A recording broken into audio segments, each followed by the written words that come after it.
morning. This is Senate Judiciary, Friday, April 1st, 2022. And this is not an April Fool's Day joke. This is very real. I'm glad that so many people are interested in this adoption bill. But I have to tell you that if we're going to get a bill out, it needs to be almost ready today. And so I'm going to be very brief with any testimony this morning. I really appreciate the Department of Health coming forward to answer some of our questions. And we've also got somebody from the midwives, and then we're going to deal with the amendments that Michelle has worked on so far, and then there'll be another amendment. And I appreciate Rebecca Dragon sending me an email yesterday. I think that's probably something that will at least help allay some of the fears of the Vermont network in one health. But we're under a real tight timeline here. I've got a bunch of House bills to do, and we've got 3 weeks to go in this session to get all the House bills out. As far as I know, I don't think there'll be much more than that. So the more time we spend, so for that reason, I'm going to be a bit of a pain in the neck about the amount of time we spend, but I hope you all understand our goal is to get a bill out. So I think that's your goal too. So why don't we start with Jesse Hammond from the Department of Health. We had a number of questions for the Department of Health, and I really appreciate David Englander and Jesse for responding to those questions. So take it away, Jesse. Thank you, Chair. For the record, I guess I'm Jesse Hammond, the Public Health Statistics Manager at the Health Department, and I'm here to speak to some of the technical aspects of how Vital Records stores and provides birth certificates to adopted persons. I have the questions. Would you like me to just walk through those and what my answer is? Yeah, that would probably be the most helpful way to go. So the first question was to explain the process of record keeping for original and amended birth certificates for adopted persons. Currently, when there's an adoption, the court sends documents related to the adoption, such as the adoption decree, to Vital Records.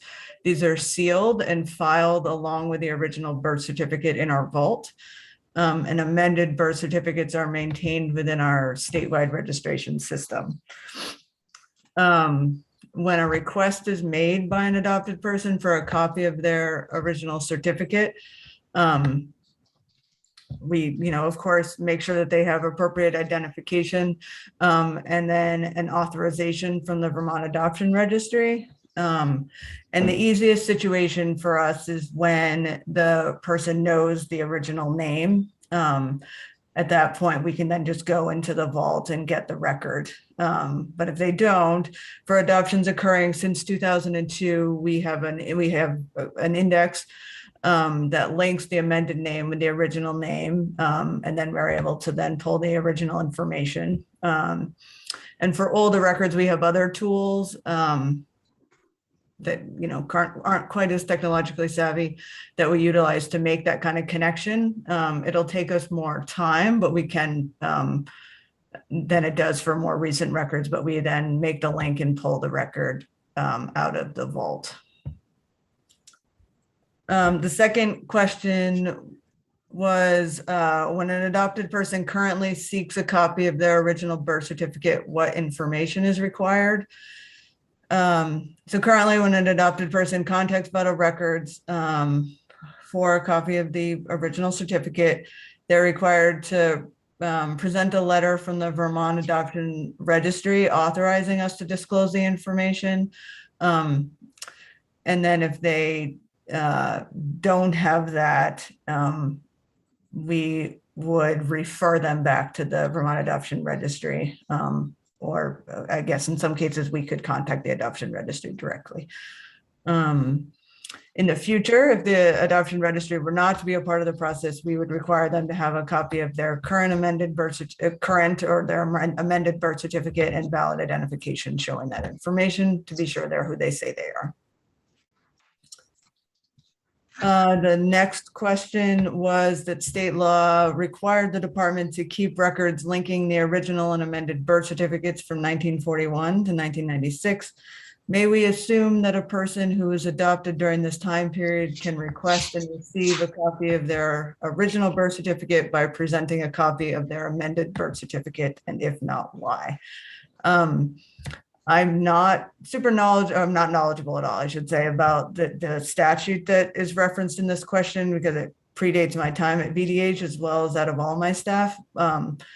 But generally, yes, a person adopted during this time can request and receive a copy of their original certificate using the process I outlined before. And currently we receive such requests from the Vermont Adoption Registry, or the individual presents a copy of the authorization letter. The next question is, what is the department's recommendation for providing adopted persons direct access to their original birth certificate as provided in H629 as passed by the House? We don't have a recommendation. We defer to the Department of Children and Families as the expert agency. And as needed, we can implement a process to accommodate H629. Yep, go ahead, sorry. Michelle has a follow-up question on the earlier. Oh, sorry, you're a little bit small on my screen, so I apologize. That's okay. So sorry, you wouldn't know. Hi, Jesse. So I just wanted to get clarity on something where the information in the other body was a little different. So when House Judiciary was working on this and they had made inquiries to the department with regard to what does an adoptee need in order to obtain the original birth certificate from Department of Health. The written response that was provided to the committee was that they needed to have their original birth name and let's see, I'll just read it here. It needs to have the original birth name and birth date. But it sounds as though what you're saying is that you are there, if they don't have that, because they may not have that information, that there's still a way for them to obtain that information from you. And I think, what did you say, you have an index for 2002 forward, or? Correct. We have an index for 2002 forward. And the older like I said, it's certainly easier if they have the original birth date, or not birth date, their name and the time, but it's not, and it would take us a lot longer, or potentially a lot longer to dig through the records and find it. But for those older records, we certainly can do it. There may be there's always situations where things were filed wrong. Some of these records can be very old, and we may not be able to find it, but in nearly every case we would. It would just take us additional time. And I think some of that discrepancy in the response is that we've continued to dig into things after that and have found some additional things that will help us. So if some sort of an adoptee came to you and they just had a copy of their amended birth certificate, it might take you a while, but they should be able to go directly to Department of Health to be able to, and at some point, obtain their original certificate. Correct. Great, awesome, thank you. So is that as proposed or present? Is that as proposed or presently? Both. Both. It'd be both. Yes. So since 2002, are you saying that someone who doesn't know their birth name can come to you and get a copy of their original birth certificate? Yes. Even without something from the court? Oh, sorry. I misunderstood the question.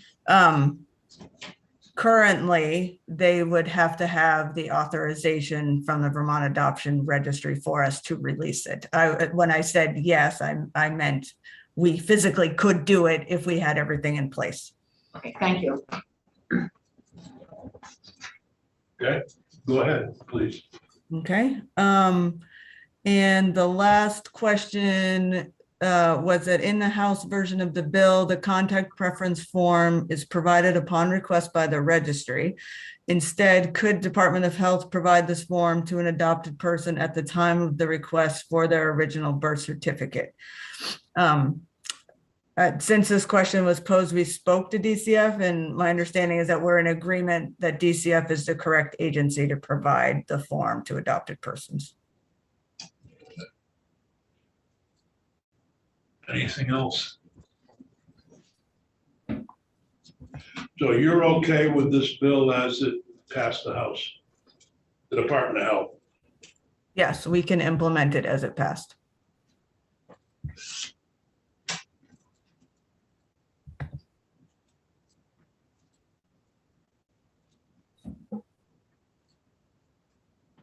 Okay, thank you so much. Are there any further questions for Jesse? Jesse, thank you, and thank David Englander for your cooperation with the committee. I will do that. Thank you all very much. If there are other questions you think of, I'm happy to answer them. Lori, put your glasses on. Foster, I'm sorry, Lori. No worries, no worries. For the record, I'm Lori Foster. I am the Vice President and Legislative Liaison for the Vermont affiliate of the American College for Nurse Midwives. And thank you, Senators, for taking my testimony. I am going to be brief. I've been a midwife for over 40 years, and I've helped over 2,000 families have their babies going through pregnancy and birth. Most of those families have not chosen adoption, but I am very familiar with the experience of those who have. And I've seen the impact of the kind of stressors that lead parents to this choice. As I'm sure you appreciate, giving up a baby for adoption is a serious and difficult decision. It's truly heart-wrenching to see a person go through the trials of pregnancy and birth and then hand their baby over to another person. Most birth parents who adopt out their baby do so from a deep belief that it will provide the child with a better life. For some, they wish to have the child to have opportunities that they know they can't provide, either for social or economic reasons. For others, it's a question of safety, protecting their baby and themselves from violent partners or family members. Another motivation can be that the pregnancy is a result of sexual assault, which can lead the birth parent feeling vulnerable and not able to cope. Many birth parents wish to have contact with or knowledge of the life of their child. However, for some, this is not the case. Whether their reason is personal physical safety or emotional pain and trauma, I strongly believe that it should be the birth parent's right to keep it confidential if they feel this is tell others. Yes.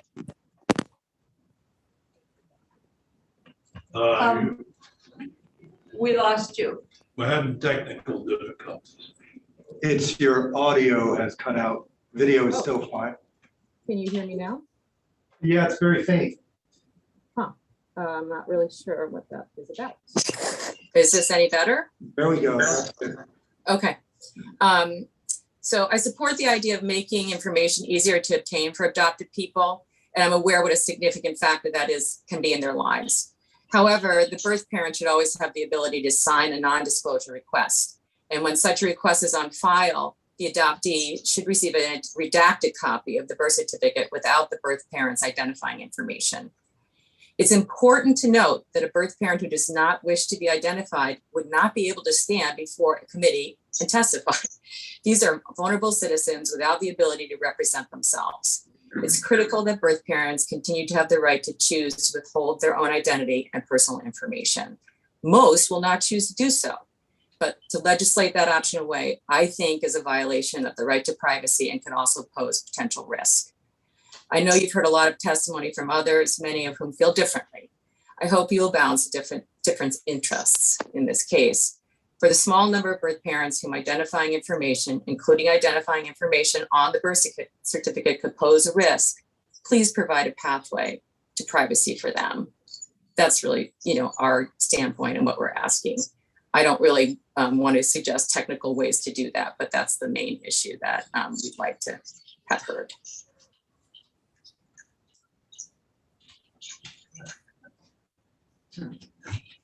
Any questions?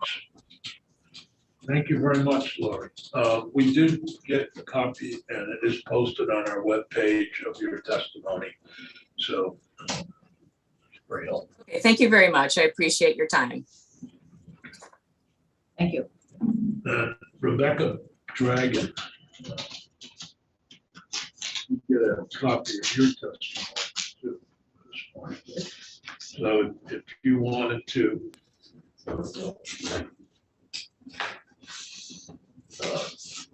briefly read that testimony, or I really appreciate that. I'm going to go to it right now and give it a read. I want to take the opportunity to share what it is like, and you'll excuse me, I may get emotional during this, for adopted people to listen to non-adopted, quote, experts talk about us and the risks that they believe receiving a copy of our own birth certificate poses. I want to explain to you how it feels to listen to people who have little to no context to understand what it is like to live the outcomes of adoption, advocate that we not be given equity under the law. I want to explain what it feels like to live our entire lives as adopted people who must beg and implore the state and adoption facilitators who are used to being praised and lauded for being the good guys for scraps of information about themselves and maybe a little dignity and autonomy. A scapegoat is a person who is blamed for the wrongdoings, mistakes, or faults of others, especially for reasons of expediency. Now let's define expediency: the quality of being convenient and practical, despite possibly being improper or immoral. When you propose denying an entire class of people civil rights that all others enjoy, in this case, adopted people, you are making adopted people the living, breathing solutions to the protection of the, quote, rare birth mother. Protection from who? Not the adopted person. No one has said that. And no, instead, we are scapegoated for expediency. We are the ones who are made to bear the burden of living as state secrets to ourselves just for the risk of a crime that hasn't even been committed, a thought crime, a crime that might be committed by an unrelated third party. Instead of placing the burden of protection of vulnerable women solidly where it should lie, on the state, social services, and heck, even the actual person who might be the one to commit the act of violence, you instead advocate that we adopted people must bear the burden. It is expedient for adoption facilitators, social workers, adoptive parents, and well-intended humanitarians with guillotines to place this burden on the adoptee because these decisions, these sealings of records, these unrealistic and harmful promises of lifelong secrecy happen to the adoptee when they are incapable of giving their consent or acting with agency. These things are done to us without any rights of revocation. Need to protect birth moms? No big deal. Just make adoptees live under different laws than any other citizen for their entire lives. Laws that deprive them of full personhood. That'll do it. Too bad. So sad for adopted people. I'm sorry, but imagine looking at a group of any other marginalized people asking for equal rights and equal access to their own information by saying, I am sorry, but. I have heard so much care for the well-being and safety of birth parents. Where is the care and concern for the well-being and safety of adopted people? According to one study, adoptees are 4 times more likely to attempt suicide than the general population. We are overrepresented in therapeutic settings and addiction recovery programs. Can any of you here that are not adopted imagine the indignity of having to come before strangers who hold ignorant assumptions about us and then listen to those same people advocate that we be denied a key part of our personhood at the whim of another? Can you imagine what it's like to have to beg and implore strangers simply for equity under the law and to be seen as a full person instead of the happy outcomes of our adopted parents or the relieved burdens of our poor birth parents? Imagine what it would be like to listen to people insinuating that the mere knowledge of your existence on this earth might cause violence to your own parent by a third party. So therefore, you must be subject to codified laws that restrict self-knowledge. Can you not see how that is the act of violence? It's an act of ongoing legal violence against a group of human beings because of the immutable circumstance of their existence. And anyone advocating for the restriction of our rights is solidly on the wrong side of history. And thank you for allowing me to read that. I really appreciate it very much. well, thank you. Thank you. I wanted to go right now to your proposal. Maybe, is Michelle, you ready to put that on? Sure, let me email it to Peggy. Okay, I wanted to talk a little bit about your proposal, given the testimony yesterday from the network and you emailed me last night and I've talked to Michelle about it. I think it's actually a good alternative. Greg sent that to you and it's from New England Adoptees. Yeah. Yeah, in response to the network's concerns as well as the concerns, some of the concerns expressed by one, but particularly those network concerns. So we're going to try to get a copy to everybody, but maybe you want to describe what it would do. I would ask Greg to describe that. Yeah, there he goes. Okay. Their letter's on the webpage, so. Oh, it is? So Peggy, you could just pull up their testimony because the language they're proposing is in that. I just incorporated. Greg, are you going to do the language? I can go over it. I can go over the language really quickly. It's very simple. It's actually just one sentence. Can you hear me fine? Hold on, just 1 second. I'm Sure. going too fast here, I guess. Yep. Trying to be expedient in time. So the email, did you get the email yesterday that they sent that has their testimony? No, you don't know. Oh, so, sorry.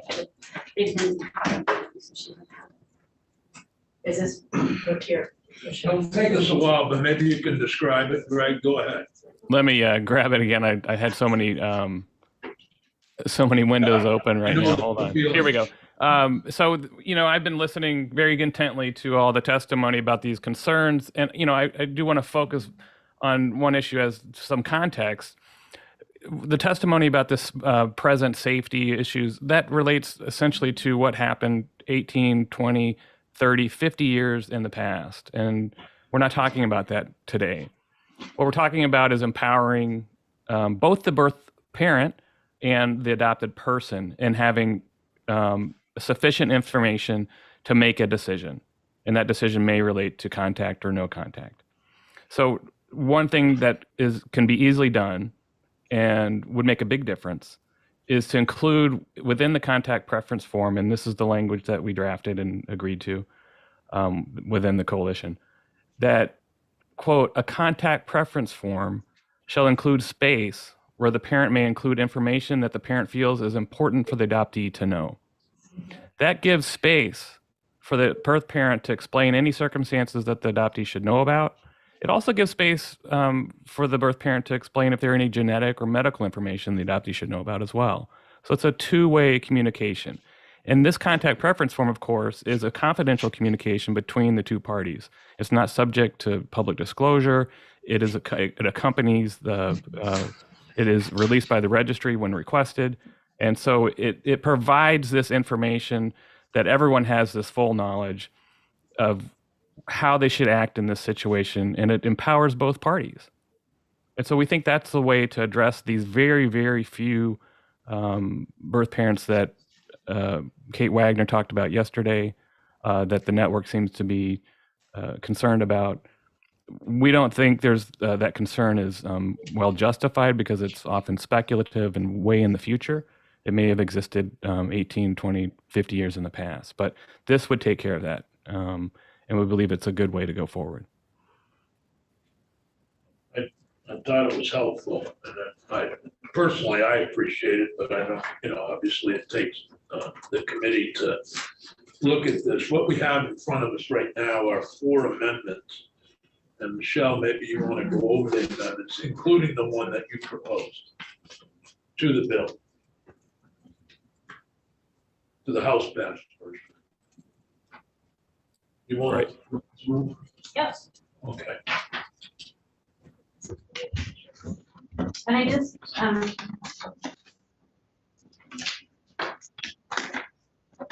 going to try to screen share so those of you who are remote can see it. for the record, Michelle Childs, Office of Legislative Counsel, and I'm going to walk through draft 1.1, individual amendments from the committee to H629 is passed by the House. And also I just forwarded the email that Greg and Becca and others had sent to Senator Steers and I Okay. last night that has their memo explaining this language that they've proposed. And so Peggy will put that up on the website. So the first instance of amendment is just changing the date. There's two dates where you're changing it from 2024 into 2023. One is the effective date section, because remember in the House proposal, they have kind of like a 2-year kind of lead to do for DCF to do the public education piece. And another piece of that, which is the first instance of amendment, is in the non-disclosure law that's currently in statute. You wouldn't be able to sign a new non-disclosure request as of the effective date of the act. So you could still do it up until the effective date of the act, but there wouldn't be any option in the future for signing non-disclosure. Exactly. So you could, so what you know, DCF would do their public education campaign. So if somebody wanted to file a non-disclosure, and again, that is just preventing the registry from releasing non-identifying information. It would not bar the adoptee from obtaining their original birth certificate. So that's the first instance of amendment. The second instance of amendment is the one that Greg just spoke about. And so that's on the contact preference form. And what's now would be subdivision 3 is already in the draft. The new language is the subdivision 2, which is a contact preference form shall include a space where the parents may include information that the parent feels is important for the adoptee to know.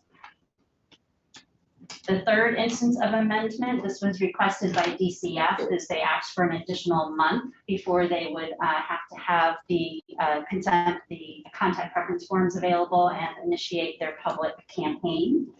And then the fourth instance of amendment is just what I spoke about from a moment earlier, which is just changing the effective date and moving it a year earlier.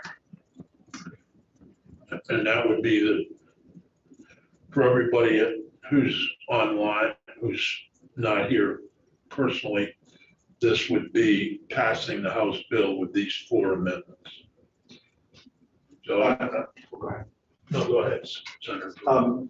So I'm just making sure so that these would be, with these changes to the House bill, the birth certificate that is released will be unredacted in all cases. Correct. Okay. It would be a certified copy of the original. And the only difference is that it would have a statement on there that it's not to be used for identification purposes. Yeah. Okay. Any other from the committee? And I'm going to give an opportunity for those of you who are online, if you'd like to, or excuse me, remote, if you'd like to comment on any of the 4 changes.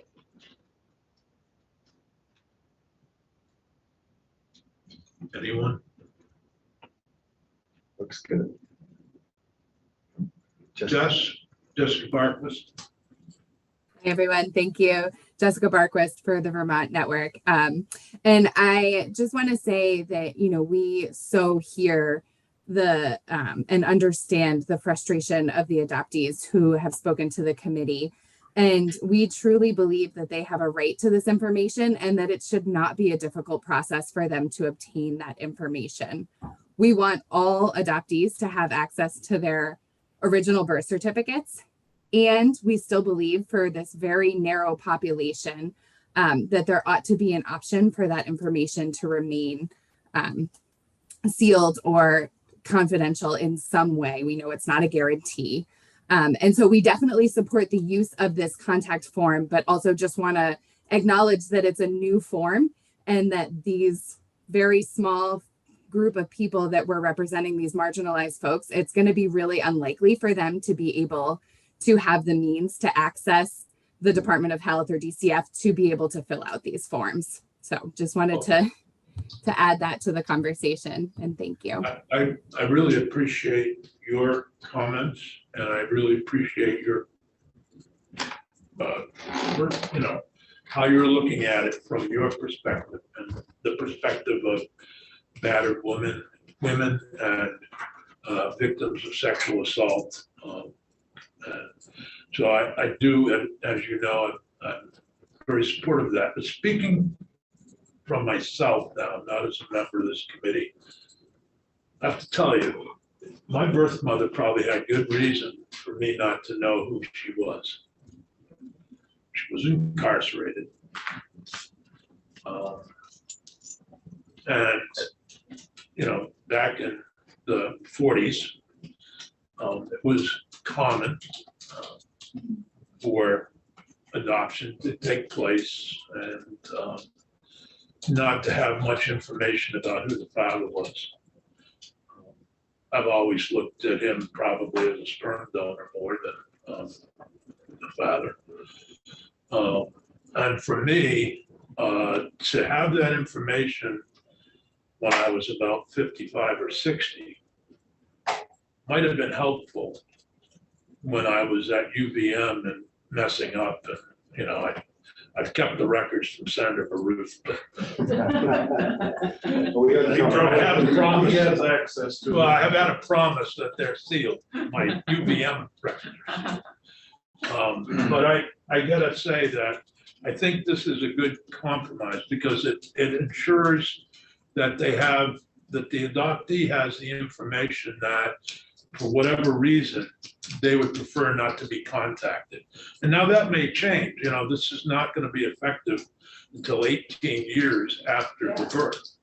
So that person may change their mind and say, wow, look at me now compared to where I was 20 years ago. So I think this is a well-crafted compromise that addresses some of the concerns, because I can see why a birth parent would not want to be contacted, particularly in the beginning. But again, we're not talking about allowing a 5-year-old contact. We're talking about an adult. And again, I appreciate your being here and your views. But again, I'm only speaking as one of those adoptees. Senator White. Well, I've been thinking about this, and this wouldn't even be available until the person is 18 years old, right? Right. So we're talking about 18 years after something happened, and I suppose some people might still be in the same situation, but 18 years is a pretty long time. I mean, you know, I think this makes sense. Thinking about 18 years ago for me. And if you think about it as balancing rights between the birth mother and the child, it's as though over those 18 years, their Right. relative strength grows to the point where the adult child, you know, we're saying your rights take preference over whether someone might have preferred permanent classification. Yeah, and at 18 years old, my guess is that most adoptees, most kids at 18 years old are still being kids, and it might be when they're 30 years old or 27 that they really are interested in getting this. So it's a long time after the event. So, yeah.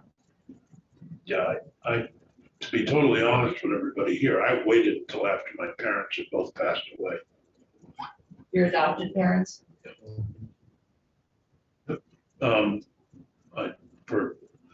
I don't know if they would have cared or not, given the reaction from my other family members, cousins or others. I don't think my parents would have cared, but I felt funny, so I waited. But that was just me.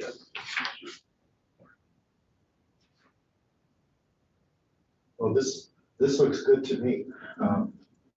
And I think all of these changes tighten up things from the House draft, and that compromise is something they never considered, but it really adds a nice dimension to the bill. Okay, anybody else with any comments before we vote on the bill? Is there a motion to amend H 629 as drafted in draft 1.1 at 8:47 a.m. today? I I could just note, so it's with editing now, so it will probably just look a little different, but if it works for you, you can just vote on that, because substantively it's the same, it's just the language might be a little. So wait, shouldn't we vote, we should vote on the amendment first. Yeah, for the amendment, but to motion to report the amendment, to amend H629 as seen in draft 1.1 in front of me. So moved. Senator Benning has moved that we amend H629 as seen in draft 1.1 at 8:47 a.m. The reason I'm not wearing my glasses because they keep fogging up. I know, and then you can't And then I see. can't see. Yeah. Anyway, better be safe than sorry. So Peggy, would you please, is there any further discussion? Hearing none, Peggy, would you please call the roll? Senator Benning, Yes. Senator Nicker, Yes. Senator White, yes, Senator Baruch, Yes. Senator Sears. Yes. So now is there a motion to report favorably H629 as amended? So moved. Senator Benning has moved that we report favorably H629 as amended. Is there any discussion? Hearing none, Peggy, would you please call the roll? Senator Benning, Yes. Senator Nicker, Yes. Senator White, yes, Senator Baruch, Yes. Senator Sears. Yes, we are unanimous. So I want to thank everybody very much. And the bill will probably be debated sometime next week, probably around Thursday. I assume you'll report. Huh? I assume you'll report. I would appreciate it. Yeah. Yeah, I'll report that. So let me apologize for showing up late. I'm sitting in institutions and I normally hear Janet across the hall. And so I'm typing away doing legal business and all of a sudden I realized I hadn't heard her voice. I look up at the clock. My clock says 5 of 9. And I said, gee, I wonder if they decided to meet at 8:30. Can you see if we can get the people My on battery in my clock. 5:33 a little early? If we can get them at 10 and we take a break till 10, till 10. Right now, take a break till 10? Yeah. Okay, I'll go down to my room and talk, so you can